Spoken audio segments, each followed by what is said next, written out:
Hi, this is Lee Solden. I'm going to try to help teach you Finnish. I'm still learning it myself. You might wonder, why would a person be qualified to teach Finnish if he doesn't know it himself? Well, learning Finnish is done best by teaching it, right? I mean, so why shouldn't I be teaching it as best I know it, as I learn it? It may help you.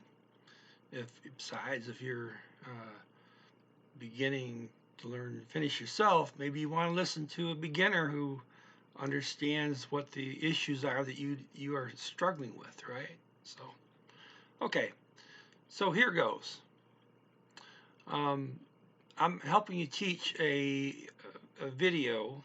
Found on YouTube. It's nothing I'm associated with. It's just something I teach people, and I like to put my lessons on video so anyone can watch them. Okay, so Finnish Pod 101, listening comprehension, video length of 3 hours, 15 minutes, and 30 seconds. Okay, this story 2, please see I did a couple of videos on story 1. Um, I'll have the links for those in the description. Okay, so story 2 starts at 2 minutes and 50 seconds on the video. Sentence 1, and again at 2:50. A man and woman are going through a menu at a restaurant. Mies equals man. It is a subject, so there's no ending. Ja is and. Nine, woman. Again, subject, so no ending. Kauvat means to go or to visit. It's used in this sentence, going through a menu. So you're visiting the menu, you're going through it. Okay, both kind of work. Has many meanings, actually. Run, happen, attend, pass. Pass through the menu. Okay. From the verb kauda. Okay. It's a type 2 verb. This verb ends with the da umlaut, but type 2 will end with either a da or a da umlaut. To get the stem, you simply drop the da or da umlaut. Okay, and then you add the personal endings. The personal endings are pretty much the same for all types of verbs. Where it'll change, where it'll vary, is on the he, she form. This is handled differently depending on the verb type, but everything else, like, okay, is going to be the same. An N for I, T for you, MME for we, TTE for plural you, and either VAT or VA umlaut T for they. You pick the one that matches for vowel harmony, which I mentioned in my first couple of videos. So please watch those. Okay. I visit is Mina Kayun. From Kauda, you drop the DA, which leaves you with cow. Okay. Again, I'm new at this. I'm gonna pronounce things the best I can. I always point at the video. Listen to the video, how to pronounce stuff, not me.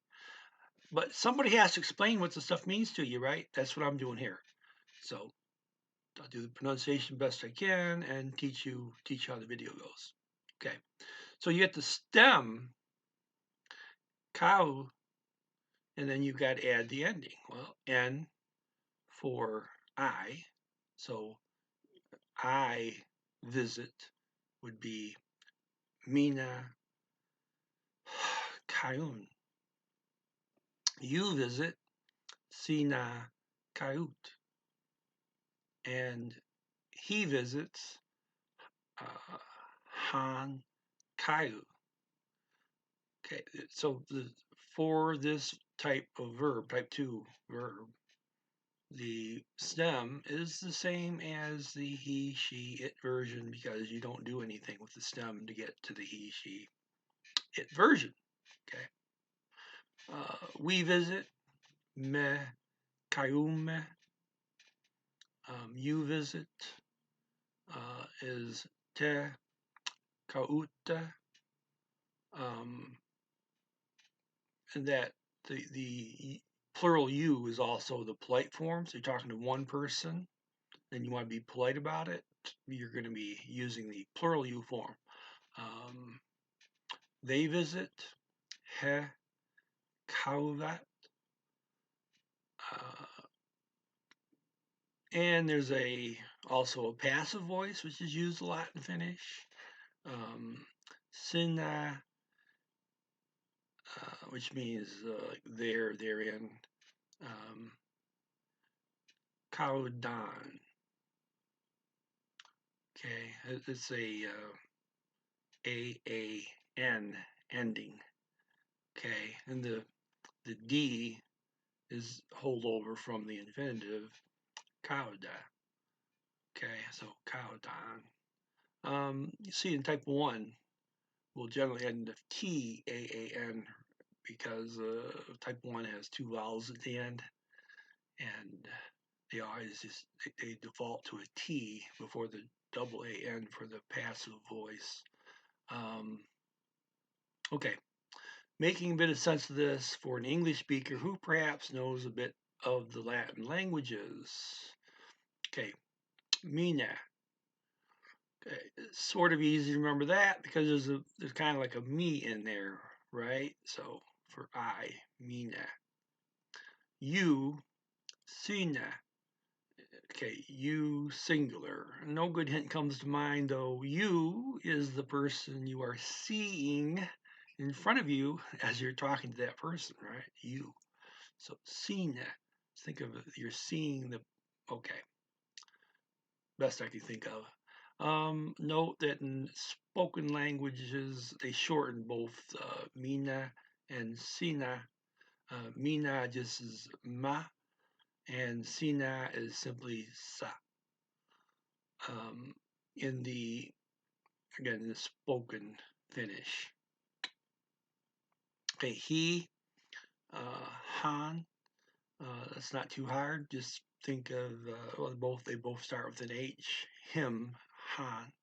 It can actually mean him or uh, it means he, I should say.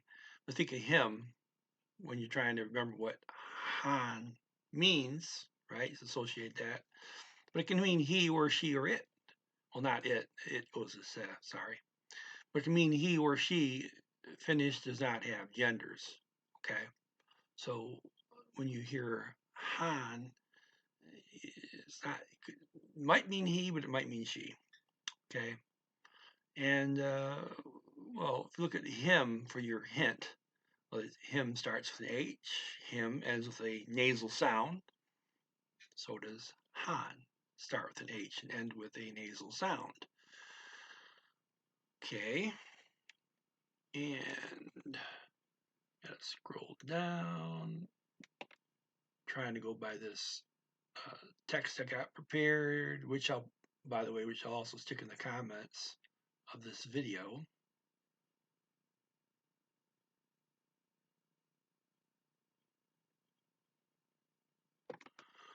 Okay. Okay, me, spelt M-E. Well, it looks like me, doesn't it? Well, it means we, but at least it's first person. It's plural, but it's still first person, so there's some familiarity if you're an English speaker. Then for you, plural, it's te, T-E. If you know Latin languages, you see te used for a pronoun meaning you, not necessarily for the plural, but it means you. And so, but here it's plural, okay? And then likewise, they is he, H-E. well, that's third person at least. It's not plural. They is plural, whereas uh, he is in English third person singular. So again, it's just at least the he, the he, gives you that hint that that means they. It's at least third person. Okay, back to the sentence. Lapi is through. Rukalista means menu. Okay, which literally says food list. Food is ruoka, and list is borrowed. Lista. Um, Notice that the ruokalista is a partitive form because they're probably not going to look for through every little bit of the menu. They're going to look through. They're going to glance through it, right? So they're partially using. So when you're partially using an object, it's called you use the partitive form, and that's often just adding an a to the noun. So the noun is ruokalista, and partitive form ruokalista. Extend that a sound a little bit, about 1.5 beats. So you don't double the length of the a, you extend it. So it's all together like 1.5 times longer. Okay, and again I said ruoka is food, and note is a compound word. Ruoka lista. Nothing happens to the first word in the compound word, but the partitive ending a gets put on the second word in the compound word.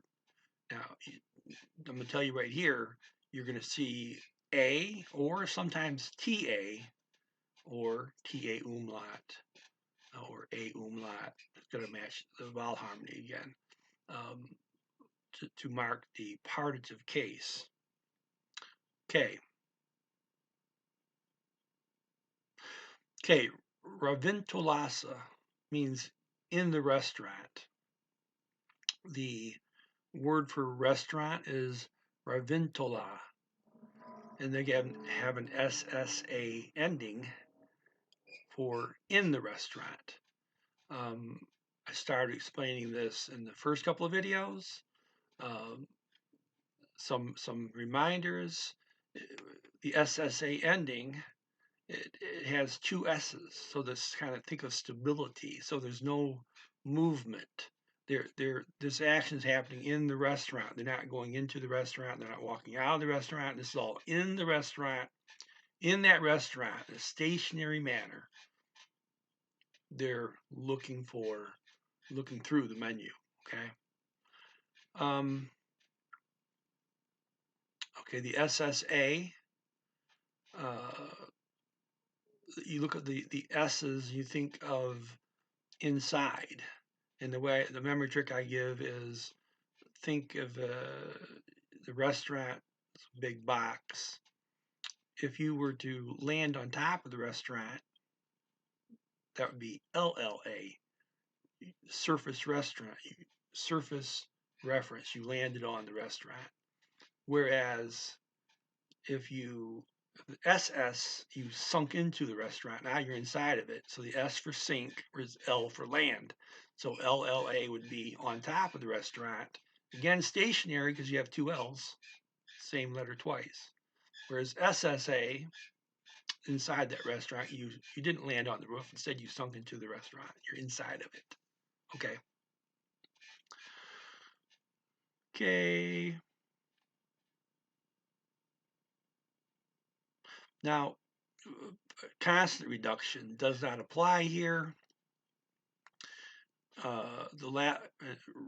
Ravintola, the last consonant is an L, but constant reduction applies to the letters K, P, and T. So it does not apply here. Okay, sentence 2. mita equals what? This is the partitive case of mika. Okay, mika means which, what, that, whatever. But you always have to use the right form of it. Mika is the form you use if it's the subject. Okay. Here it's not the subject; it's an object. But this is the partitive case, mita. Notice ends of ta or ta umlaut in this case. Put in your head, you see something ends with a ta or ta umlaut, think, oh, that could be partitive case. Okay. And by the way, a couple of other ones from mika, minka. That is the object case when it's not partitive, right? So you're going to fully use an object. You got mihin. Mihin, it means into that, right? So one of the definitions of mika is that. So mihin can mean into that. You'll see that a lot in the audiobook. You're going to see a lot of minkas. You're going to see a lot of mitas and a lot of mikas. Okay. And some others. But okay. Why does the partitive case get used here? Well, the sentence says they're going through a, excuse me, sentence 2, I didn't say what it went. Okay. It says, what is the man going to order? Okay. Now, so the man's going to order something, what? So it is an object. But why the partitive case? Well, there's a few reasons why you might have to use the partitive case. One, there are some verbs that just force you to use the partitive case. You can get a list of those and get familiar with it. Perhaps I'll put the link here, but that's not the case here. Another one is what if you're only going to partially use? Well, maybe not. It says, what is the man going to order? There's no hint about partial use, right? He's going to order something. He's going to order the whole thing, whatever. Okay. But there's another reason to use partitive case is that it's talking about an action that's not completed. See, the man is in the process of ordering, right? But he hasn't actually ordered yet. It says, what is the man going to order, right? So he obviously hasn't actually ordered. So we're going to use the mita here, the partitive case for what, which, that. Okay, so in this case, what? What is the man going to order? Okay. So incompleted action is the reason for partitive case here. Okay. Next, I call. I call. I call. Now, sometimes I'm trying to enunciate these, make them clear for you, but anytime you pronounce a word in Finnish, if you do it right, you put the emphasis on the first syllable always. It's never a question. It's always the first syllable. So, aika. That's okay. That is from aika, which means to intend, to be going to do, or planning to do. Okay. So, what is the man going to order? What is the man planning to order? Okay. That is a type 1 verb, recognized because it ends with 2 vowels, and the second one being an A or an A umlaut. Okay.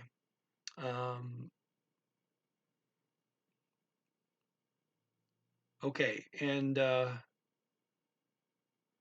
Mina Ion is how you say, I am going to. What happened to the K? Well, it's a type 1 verb. In type 1 verbs, you have constant reductions, which I again covered in the first couple of videos. Here we have a K going to nothing. Why do we have constant reduction? Well, it depends on the type, the verb type. Type 1 will always have consonant reductions except in third person. Now, the word being used in the story is I call. Okay, and there's a K there. Well, because the man, what is the man going to order? So man, you're talking about he, right? Third person. Third person, you don't do the consonant reduction. So the K stays there. Okay. So it's Mina Ion, Sina Iot, Han Aiko, Me Iome, and Te Iote. Okay. Oh, and He Iokavat. Iokavat. Okay. Um, Here we chose the VAT because it has to match the A and the O earlier vowel harmony. Okay.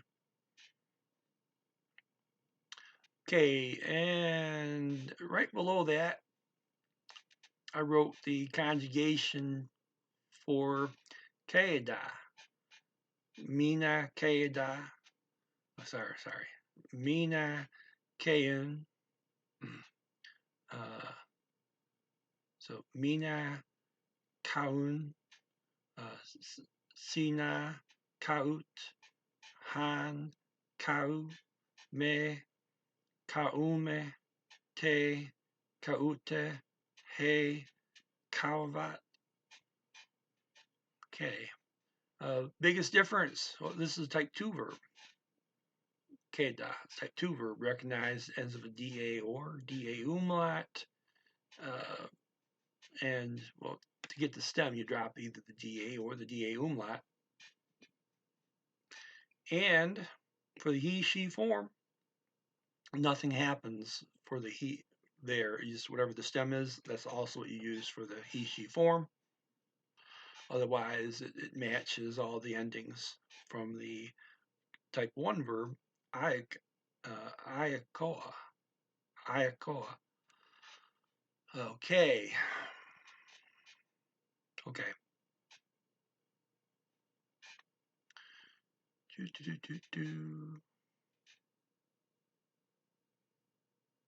Okay. And further down my notes.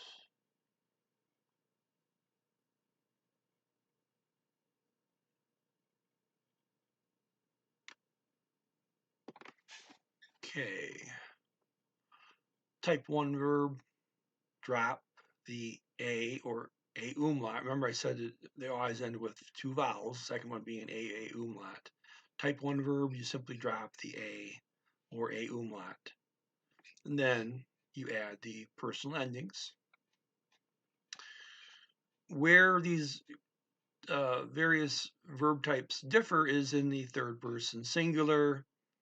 In type 1, the rule is that you repeat the last vowel in the stem. So after you get the stem by dropping the A or A umlaut, you still have 1 vowel left because remember, type 1 always ends with 2 vowels. So whatever that remaining vowel is, you double it. If you start out with 2 A's, which is not the case in this verb, but if you start out with 2 A's, if the verb ended with 2 A's, it would be type 1. So the rule was for the he form, you first of all, you got to drop an A to get the stem, leaving you with an A, but then you have to double that A for the he, she form, puts you right back to the infinitive, so the infinitive looks just like the he, she form. In that instance, where if you start with an AA, you're going to end with an AA. But what if you, in this case, we started with an OA, right? And so you drop the A, you double the O. So this particular verb we're looking at here ends with a double O. Okay. Okay.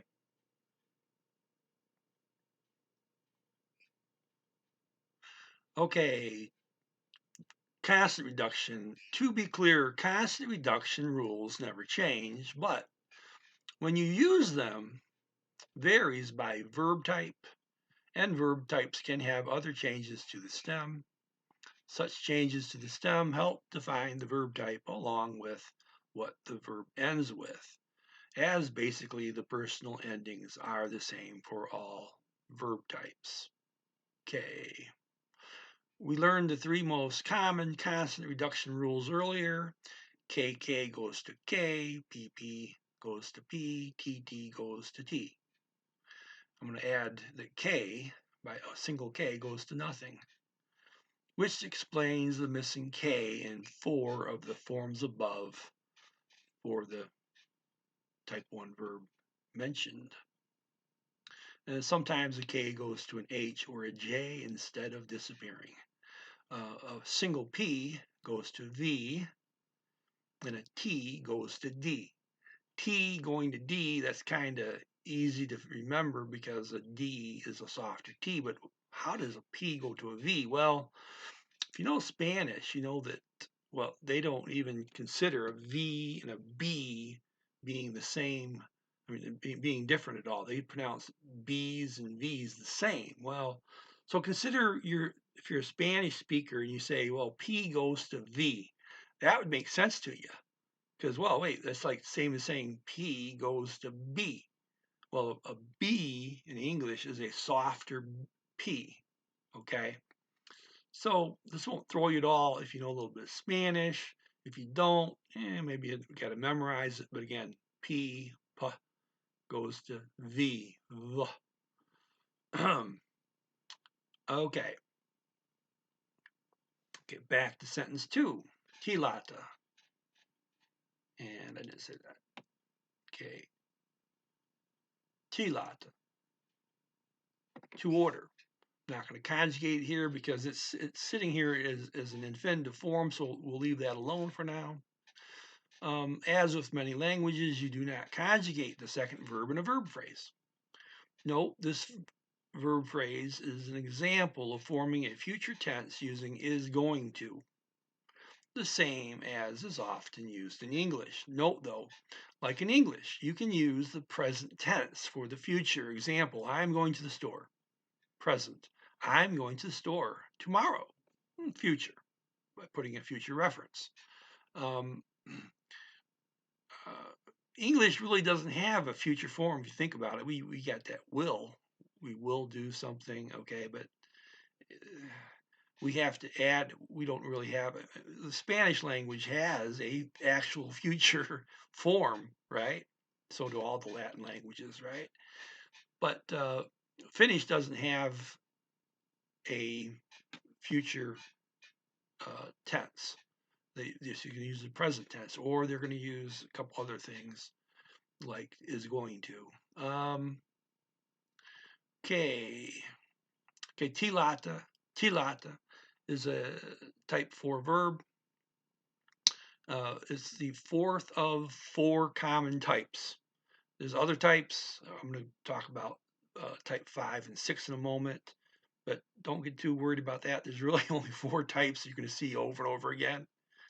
Okay, so, and they all have the same endings for personal endings, right? Pretty much. You got to learn how to do the he, she, it form, but it's not that tough. It's just 4 of them. Okay. So anyway, type 4 verb, you recognize it because it ends with TA or TA umlaut and has some form of A, O, or U in front of the T. A, O, or U, or it could be an A umlaut, O umlaut, or U umlaut. To get the stem, you drop the T and only the T. The personal endings are the same as other groups, but for the he, she, it form, you need to add an A or A umlaut unless the stem already ends in 2 of the same vowels after removing the T. Okay, and that is the end of this video. We'll please like, share, recommend to other people. Feel free to comment. And everybody have a great day. Bye bye.